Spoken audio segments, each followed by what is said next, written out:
All right, up until this point, we've been getting comfortable inside Photoshop. We've been getting used to the Photoshop environment. And you've also seen some different productivity techniques, and I've already thrown a pile of shortcuts and a pile of tricks on you. Now, I want to switch things up a little bit for the next little while, and I want to focus on an area of Photoshop that I would say is arguably the most technical aspect of Photoshop, the most cranial aspect of Photoshop. So don't get me wrong, Photoshop's a lot of fun, and we can do some really, really cool things, and we can apply effects, and we can put 3 heads on your pet cat, and all kinds of cool stuff, but when it comes to resizing images inside Photoshop, it does start to get a little bit technical. And what's amazing to me is very few people actually understand how all of this works. Even people that teach Photoshop don't fully understand how this actually works. So you may want to, during the next few videos, perhaps sit back and grab a pad and a pen and take some notes as we go along, because I really want to make sure that you understand this really, really well, and then perhaps rewatch these videos and work along with me with your own images. It's entirely up to you, of course, but you'll definitely want to take some notes during this. So here's what I'm going to do. I obviously have nothing open inside Photoshop, and by the way, I used my trick of hitting Shift-Tab to get rid of the panels on the right-hand side, just so I have a little bit more screen real estate here to work inside. And what I'm going to do is I'm going to double click on my gray background. That, of course, brings me into the open dialog box, and head into your project files. And there's 2 files that I'd like you to open up. A file called robot.jpg and also robotlowres.jpg. Go ahead and grab both of those guys. I just selected one and then held down the command key here on the Mac, or control on the Windows side, and selected the other guy, and we can open up 2 files or multiple files at once. I'm going to click on open here. So there's robot, and then there's robot low res in the previous document tab there up at the top. But really what I want to do here with you is I want to get sort of a side-by-side comparison of these 2 cartoon drawings. So what I'm going to do is up on my application bar, underneath the Arrange Documents drop-down menu, what I'm going to do is choose this fella right here, the 2-up option. All right, perfect. Now I get this side-by-side comparison. We have the exact same image, the exact same cartoon robot, although you can obviously see here that one appears larger on screen than another. What's up with that? If I look over inside robot.jpg, this is the sort of the standard quality or the high quality version of the image, and I look all the way down in his document window's bottom left corner, you can see I'm zoomed in at 33%.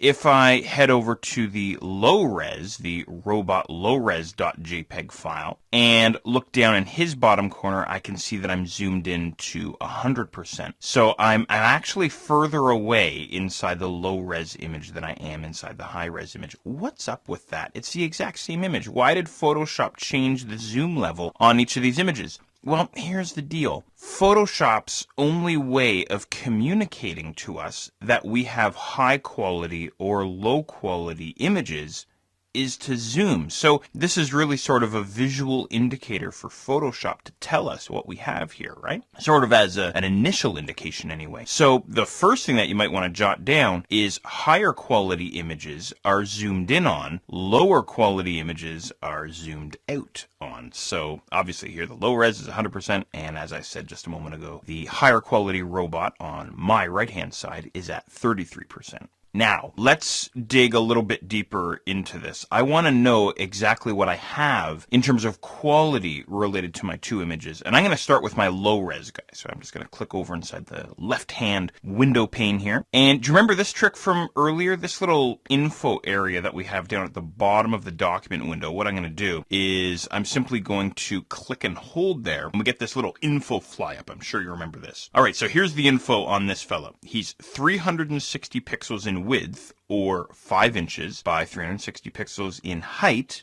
or 5 inches. He has one color channel. He's a grayscale image, so there's no color inside this image. Think of him almost as like a black and white image. He's a Leave It to Beaver image. Think of him like that. And his resolution is just 72 pixels per inch, not dots per inch. If you know about DPI, he's being measured in pixels per inch. I'll talk more about that in just a little bit.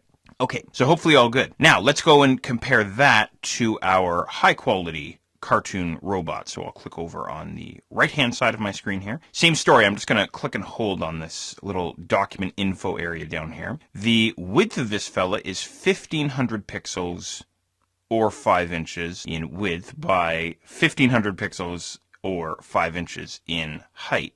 Now, hold on a second. He's 1500 pixels in width and height, or 5 inches. If I go back to my low res, this guy's 360 pixels, or 5 inches. So they're both 5 inches in width and height. What the heck is up with that? This is why it's such a technical, kind of confusing topic. I'll explain exactly what's going on here. So in other words, they're both the same physical dimensions, what I would call the print dimensions. They're both 5 inches square. One has more pixels per square inch than the other. So I'm going to keep going here. I'm going to head back over to the right-hand side, flip into this guy here. Again, he's a one-channel image. He just has one grayscale channel. And as I just said, he has more pixels per inch inside him. This guy has 300 pixels per inch versus the 72 that we have over on the left-hand side. Okay, so I hope this is starting to make a little bit of sense. What I'm trying to do here for you too, by the way, is instead of completely inundating you with massive amounts of information, I'm trying to give it to you kind of in bite-sized pieces so you can kind of start to piece it all together here.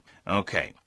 Now, there's one more thing that I want to show you here in terms of zooming in on our images. I'm going to flip over to my high-res guy here on the right-hand side, and I want to see how far I can zoom in on this guy before he starts to fall apart, before he starts to pixelate. So I'm on my Move tool, by the way, inside the toolbox. You can go ahead and hit your V key if you want. Make sure you're clicked inside your high-res robot if you are following me along here. And what I'm going to do is simply hit Command plus on my keyboard and zoom in. And what I'm doing, by the way, is I'm keeping my eye on this area here down in the bottom left corner of my high quality robot. So I'm in at 100% here. So in other words, there's 100% on the right hand side compared with 100% over on the left hand side. So you can see right away how much higher quality the guy on the right hand side is. Let's keep zooming in here. Okay, at about 200%, he starts to fall apart. I can start to see some pixelation in there. If I zoom in any closer, now I can really see some pixels. So really, it isn't until about 200% where this guy does start to, as I say, kind of fall apart a little bit. Okay.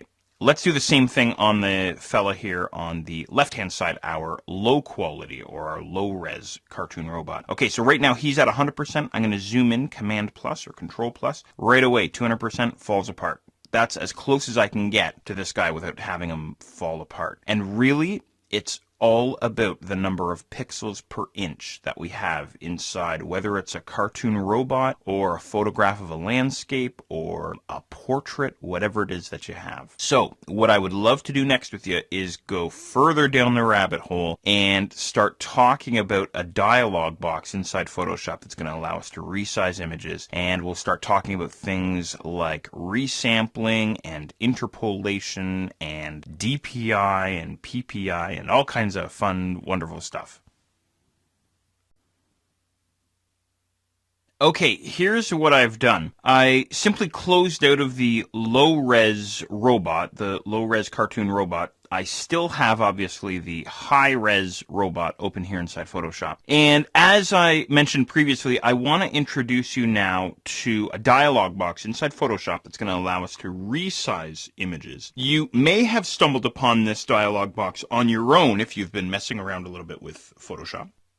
He's called the Image Size dialog box, and he's found underneath the Image menu. So head up to the Image menu up at the top, and then there you will find Image Size. Now, here's a keyboard shortcut that you may want to commit to the sticky note that you have hanging off the bottom of your monitor. And that is, on the Mac side here, Command-Option-I, or on the Windows side, Control-Alt-I. And the reason why I suggest that you memorize or try and remember this keyboard shortcut is this is one of these dialog boxes inside Photoshop that you'll find yourself coming into a lot. Let's go ahead and head into the dialog box there. So again, image size. Here we are. Before I really get tearing into this dialog box, I want to say this, that if you were to email me an image, if you were to email me a photo or a graphic or something, the first thing that I do is I get the file open inside Photoshop and I hit Command-Option-I or Control-Alt-I on the Windows side to get into this dialog box, because I want to know what I'm dealing with right off the bat. I want to know what resolution I have inside this image. I want to know the dimensions, both the print dimensions and the pixel dimensions and so on, right? I want to know what I'm dealing with, right? So bear that in mind as you're working along inside Photoshop. As for this dialog box, I think probably what would be in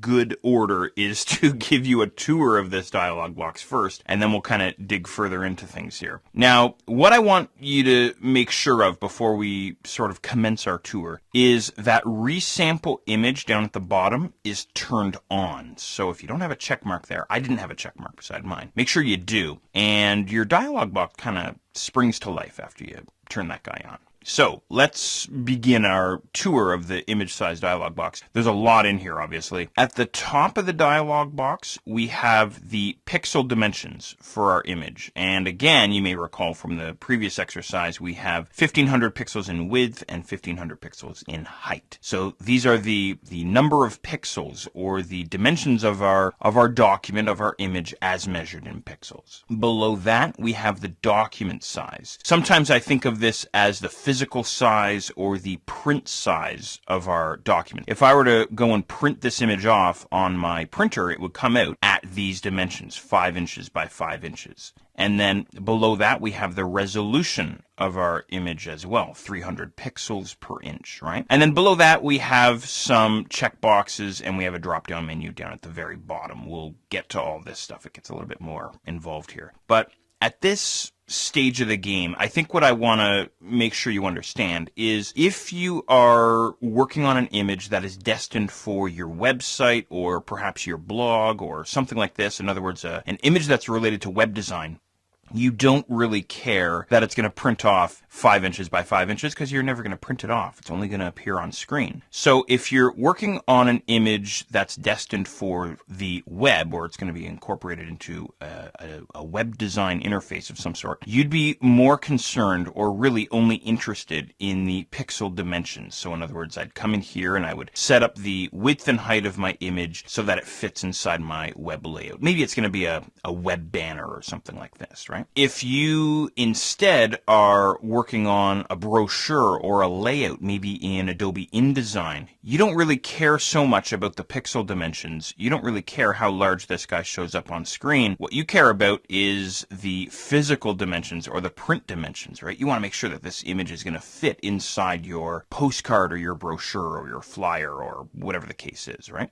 Now, if you are someone like me, I flip between the two worlds. I flip between the world of web design and Dreamweaver and WordPress and blogging and the world of print design and Adobe InDesign and Adobe Illustrator and all this good stuff. So oftentimes what I'll do is I'll flip between the two areas inside this dialog box depending on the task at hand. So I hope that's all good. There's still more that I want to show you inside this dialog box, and I think what I'll do is I will go further with you inside this dialog box in the next video. Okay, hopefully so far so good. We know already that we have the pixel dimensions at the top for web design, for Adobe Dreamweaver, for WordPress, and so on. And then we have the document size below that, again, for print design, Adobe InDesign, and brochures, and things like this. Now, the next thing that I want to address, and this is an area that really causes a lot of confusion, but I want to give it to you straight here, is this whole idea of DPI, dots per inch, and the measurement of resolution and things like this. There's a lot of confusion about this, so I really want to try and lay it out here for you. A lot of times what people will do, even professional Photoshop users, they'll come into this dialog box and they'll look at the resolution down inside the resolution field there, and they'll say, oh, you have a 300 DPI image. Well, no, you don't, because there are 3 different units of measurement that are used to measure resolution. We have PPI, pixels per inch, DPI, dots per inch, and there's a third one, LPI, which you may have heard of, lines per inch. So PPI, DPI, and LPI. A lot of people, most people, confuse pixels per inch with dots per inch. And we're talking apples and oranges, completely different. So if you're taking notes, you might want to scribble this out here. Pixels per inch, or PPI, is a unit of measurement on screen. It's a unit of measurement used by software. So in other words, Photoshop uses pixels per inch, right? So I don't have a 300 DPI image. I have a 300 PPI image. Again, apples and oranges, right? We may as well be comparing mangoes with jetliners. They're completely different, right? And notice here there's a handy drop-down menu,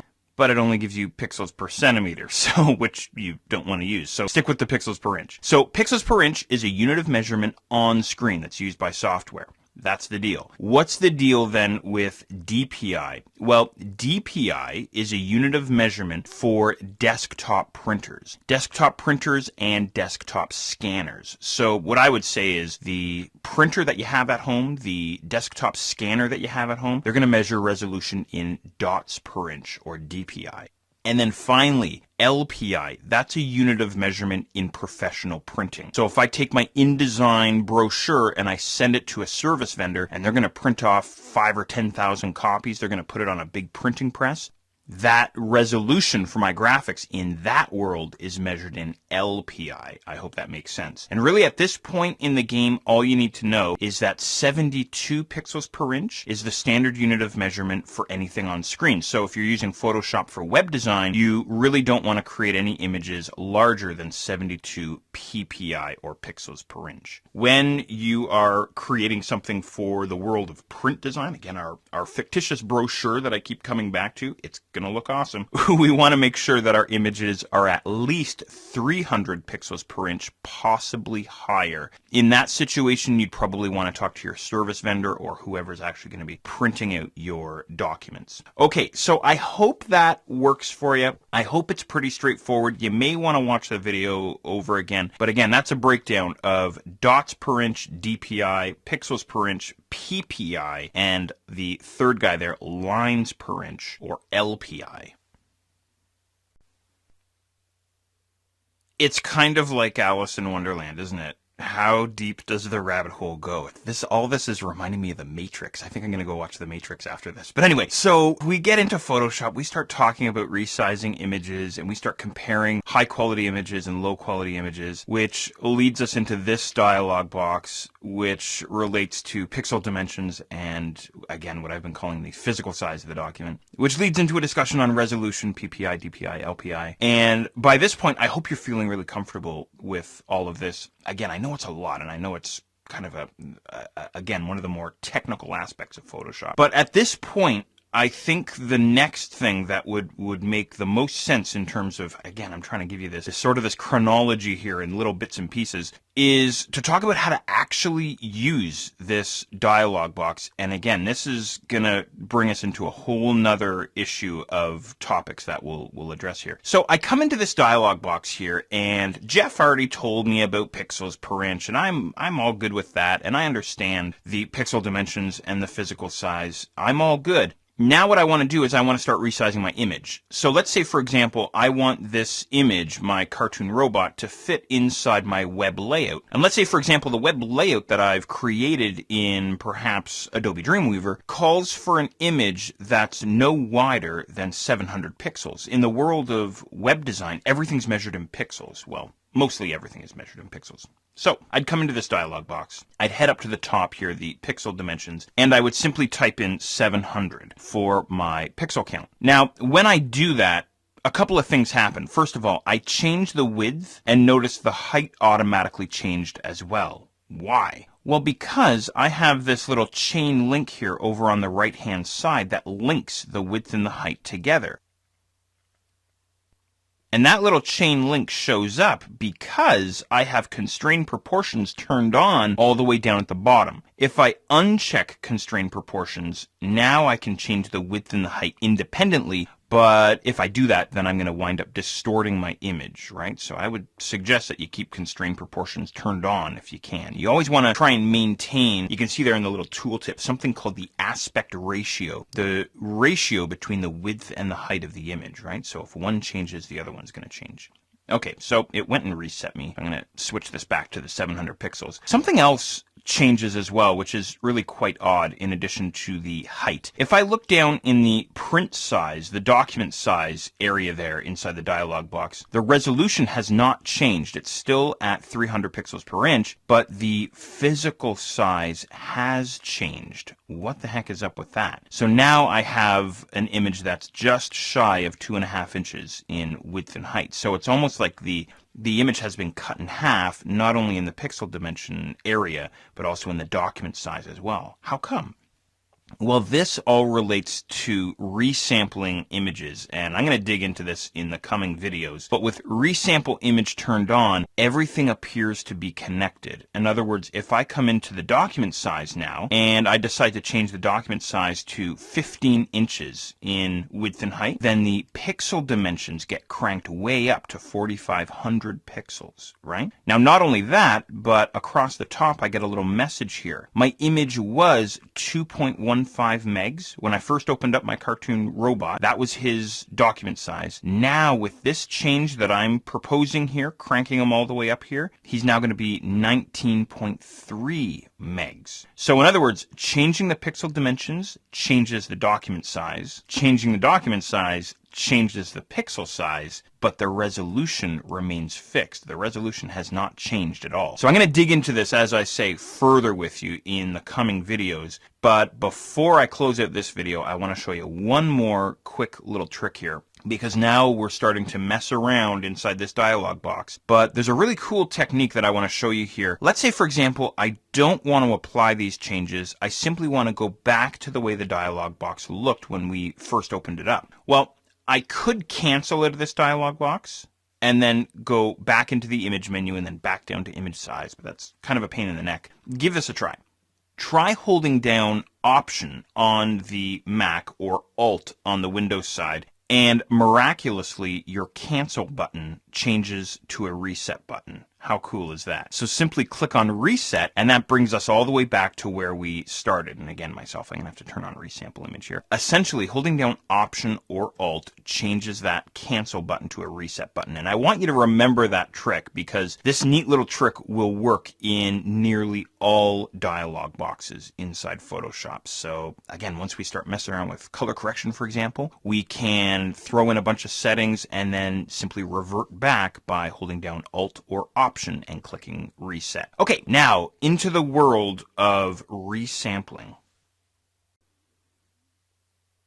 Thankfully, this is where the rabbit hole ends. We've made it to the end of the journey here. We really only have one more issue to discuss, and that is the issue of this thing called resampling. So once again, I'll do my best to explain all of this in straightforward terms for you. So I'm obviously right where I left off from the previous video. I'm still inside the image size dialog box, and what I would like you to do, for the time being anyway, is turn off the resample image option down at the bottom. And what's interesting to note is as soon as I turn off the resample image option down at the bottom, the pixel area at the top grays out. I can't change the pixel dimensions anymore inside my image. So in other words, all that I have available now is the width, the height, and the resolution. So let me explain resizing images without resampling. And you know, if you're jotting some notes, you might want to write across the top of your page how to resize images without resampling or something like that. First of all, when we have resampling turned off, we are not changing the pixel count inside our image. We're only changing either the resolution or the physical size, the print size of our document. So in other words, when we have resample image turned off and we resize our image, we are not impacting the quality of our image. And that's very important. So we're not going to be degrading the quality of the image or anything like that. Now, what's interesting to note here as well is if I change my resolution, my PPI value, don't forget, maybe I'll take this guy and I'll drop him down to 100. What that does is that either increases or decreases the physical size, the document size. So I dropped my resolution down to 100, and that cranked up the document size up to 15 inches square. If I take my resolution and I bring them up to 600, that then reduces the physical size of the document. What the heck is up with that? Well, I'll try to explain it in the next video in more detail. Essentially, it's like a teeter-totter or a seesaw. If I drop the resolution, then the physical size increases. If I take the physical size, for example, and I drop him down, maybe down to 3 inches, then that increases the resolution. So when one's up, the other's down, and vice versa. And all of this is related to resizing your images without resampling. Have a gander up at the top.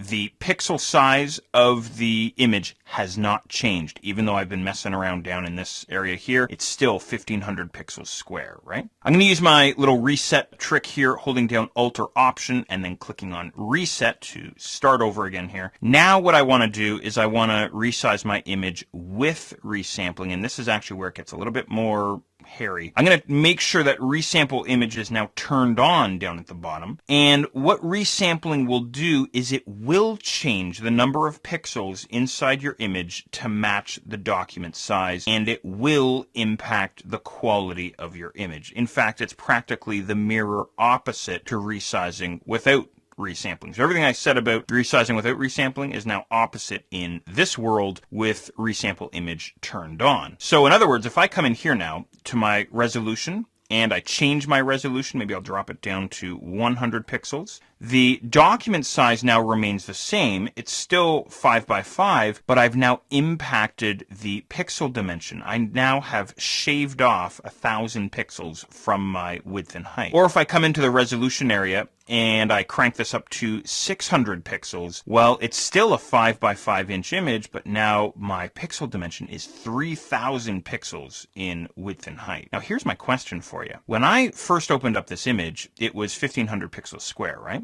And it had a resolution of 300 PPI. I doubled the resolution to 600, which doubles the pixel count, right? But here's my question for you. Where did the extra 1500 pixels come from?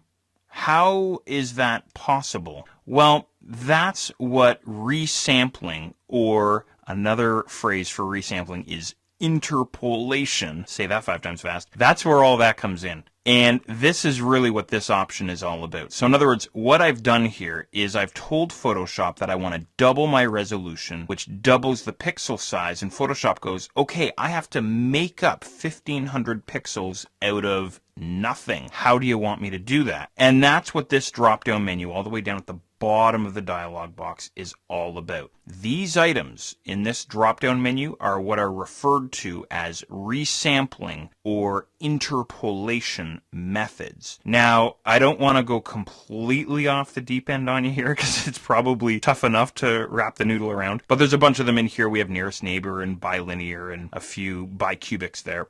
Essentially, these are different mathematical algorithms that are going to be used to recalculate pixels inside your image, whether it's a photograph or a cartoon robot or whatever you have. So one particular resampling method might be better for one particular image, and then you might have another image you open up and you might have to wind up using another algorithm, another resampling method, right? So essentially what we're doing when resampling is turned on, just as a recap here, is we are impacting our image's quality. Sizing our image down, making it smaller, is usually not a big deal. It's when you try and make your image bigger. If you take a 5:7 photo and try and convert it into an 8:10, well, Photoshop has to make that extra image up out of nothing, right? So I can choose how Photoshop makes up those extra pixels. And there really isn't any silver bullet here. Again, it all depends on the image that you have. So what I would suggest is open up your image and make sure resampling is turned on and throw in your values into this dialog box and perhaps start with bicubic best for smooth gradients, see how that looks, and then possibly revert your file and then come back in and try one of the other options. For example, if you're making your image bigger, you could try bicubic smoother, best for enlargements. Oftentimes, with the type of work that I do, I find myself using nearest neighbor because I have a lot of hard-edged images like cartoon robots. So that's kind of a brief introduction anyway on the issue of resampling. Now I want to dig a little bit further into this world of resampling and resizing your images, both with resampling and without resampling, and I want to try and give you some tactile, real-world examples. I've been dumping massive amounts of information on you here, and I think it's high time that we take a look at a real-world example of the image size dialog box in action on a real image that I took with my digital camera, and I want to give you some practical examples of resizing your images with resampling and resizing your images without resampling. In this exercise, we'll take a look at resizing images without resampling. So I canceled out of the image size dialog box. I closed out of my cartoon robot. And what I want to do now is I want to go and open up a new image with you here. So go ahead and double click on your gray background or choose File, Open. And inside your Project Files folder, look for a file called resizing.jpg. Go ahead and pop that file open. Looks like this. Might want to zoom in a little bit on them. It's up to you. Okay, now a little bit of info for you here before we really go off the deep end. I took this image, I took this photo on a family road trip. It's kind of a neat curve in the road. And the camera that I took the photo on is a 5-megapixel camera. What I'm going to do now, and I mentioned this quite a while ago to you, is whenever I get an image into Photoshop, whenever someone sends me an image, I want to know what I'm dealing with. So I want to get into that image size dialog box pretty quick. Now, do you remember your keyboard shortcut for getting into the image size dialog box? Remember on the Windows side it was Control-Alt-I, or myself here on the Mac, it's Command-Option-I, right? So head into the image size dialog box, and just for the time being, make sure that resample image is turned off. And let's have a look at what we're actually dealing with here.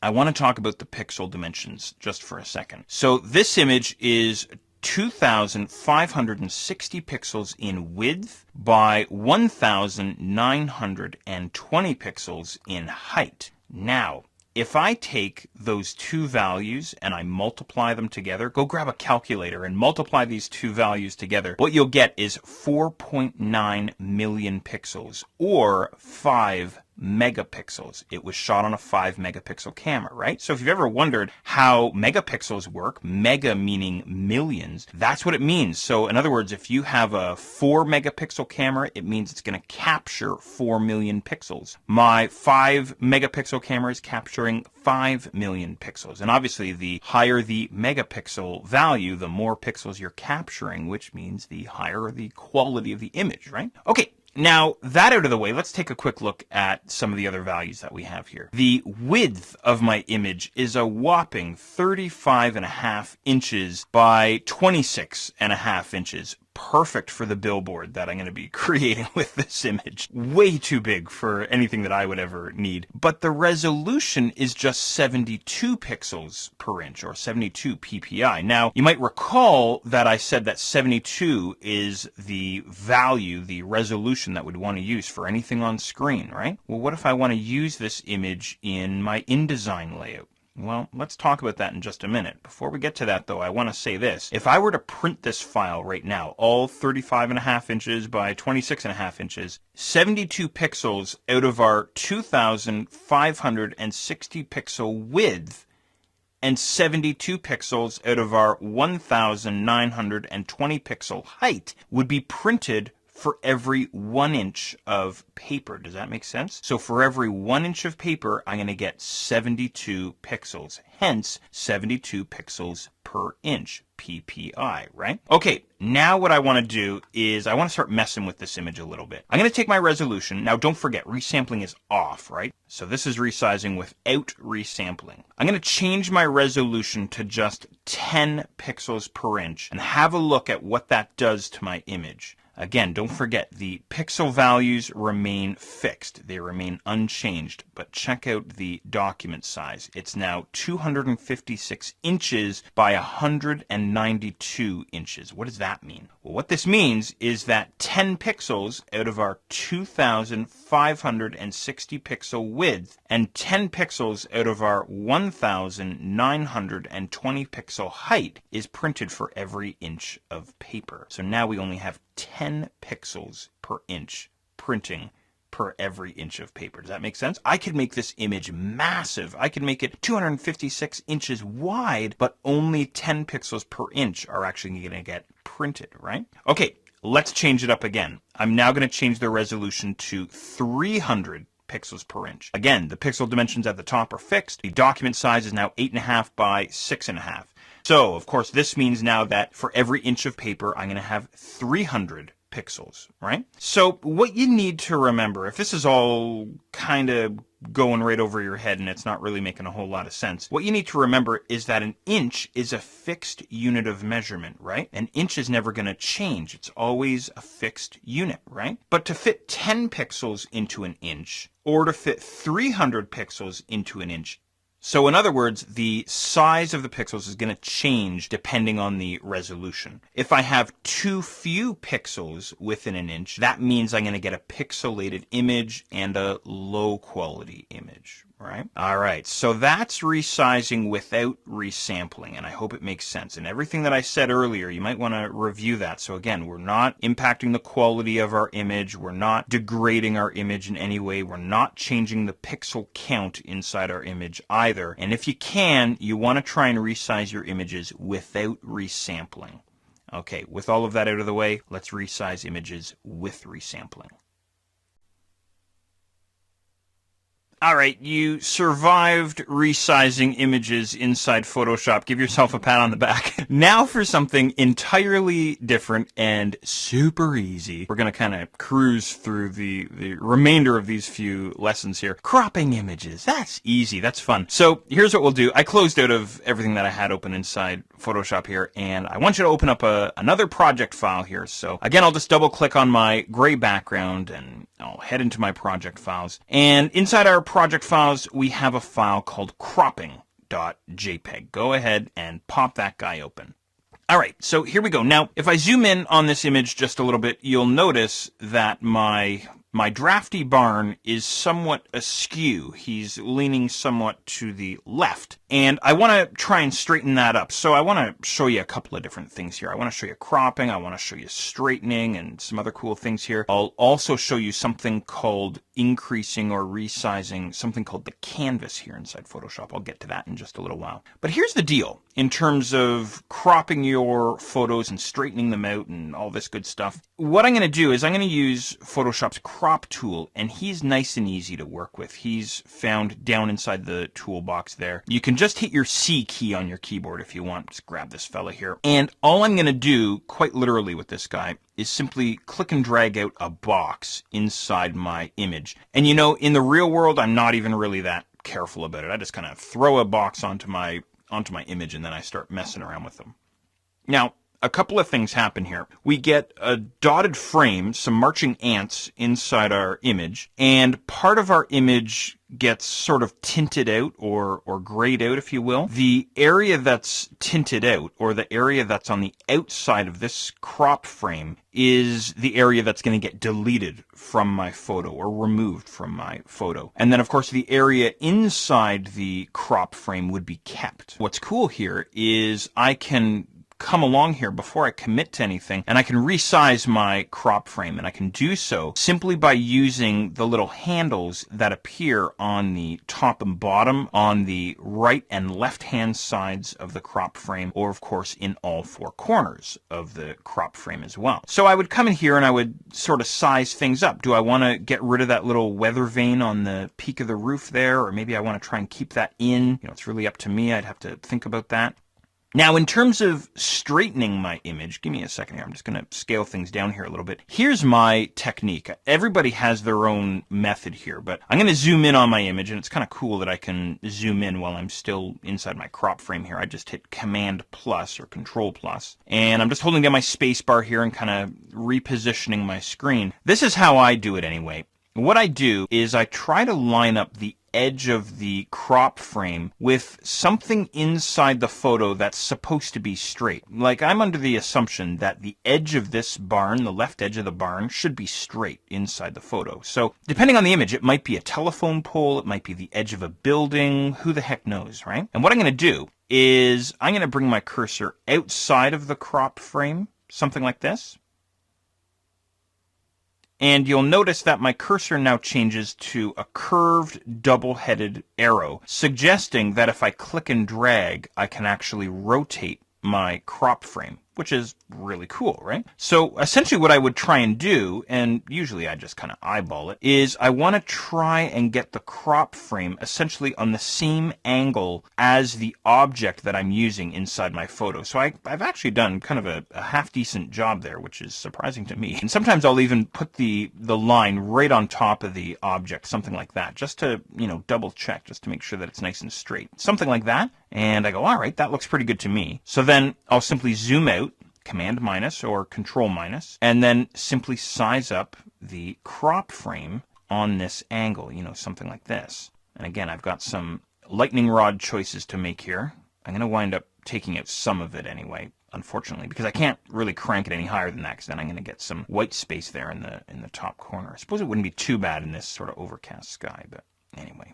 Decide how much of that foreground I want to keep. Something like this, right? When I'm feeling good, when I feel that it's happening here, I've got two choices now. I can either double click with my mouse anywhere inside the crop frame, or I can just hit the Enter key on my keyboard. Either way, what that does is that commits the crop. It commits the change that I've made, and now I have a nice, straight barn photo inside Photoshop. So there you go. That's kind of a quick idea, anyway, of how cropping works. Now, I'd love to show you a new process inside Photoshop CS5 for straightening out your images. So we'll take a look at that next. As I say, I have a very cool technique to show you to help straighten your images, which is a new feature here inside Photoshop CS5 that I think you're really going to like. What I'm going to do here is I want to revert my drafty barn back to where you and I had just opened them. So I suppose we could use our history palette, or do you remember the revert command that I had shown you way back when? I'm going to head up to my file menu and then all the way down to revert, or you can simply hit F12, of course, on your keyboard, and that'll bring us back to this point here. Now, what I'm going to do is I'm going to click and hold on the eyedropper tool inside the toolbox. He's just below the crop tool. And below the eyedropper tool, we'll find the ruler tool. That's the guy that I want you to go and grab. Now, here's what I'm going to do. I'm going to zoom in a little bit on my image here. And again, I'm looking for something inside the photograph that's supposed to be straight. Again, it could be the edge of a building. It could be a telephone pole, something like this. And again, all I'm going to do is just click and drag, but not with the crop tool, now with the ruler tool along that edge, something like this, right? That's all there is to it. And then the next thing that I'm going to do, you might want to zoom out here because you want to see the fireworks happen here when this actually takes place here. Now that I've sort of specified that angle, what I'm going to do is up on the options bar running across the top, I'm simply going to click on the straighten button. And that's all there is to it. You're done. That's all there is to it. It's so straightforward. It's so simple. So let me do that one more time for you here because it's so straightforward. It's so easy here. I'm just going to undo here. Actually, you know what I should do is I should head to File and then down to Revert once again. So I simply grabbed the ruler tool out of the toolbox. Again, buried underneath the eyedropper tool. And then all I do is I find a straight edge inside my photo and I simply draw a line. I drag my ruler on that straight edge, something like this. All right, once that's complete, up to the options bar across the top, click on Straighten, and that's all there is to it.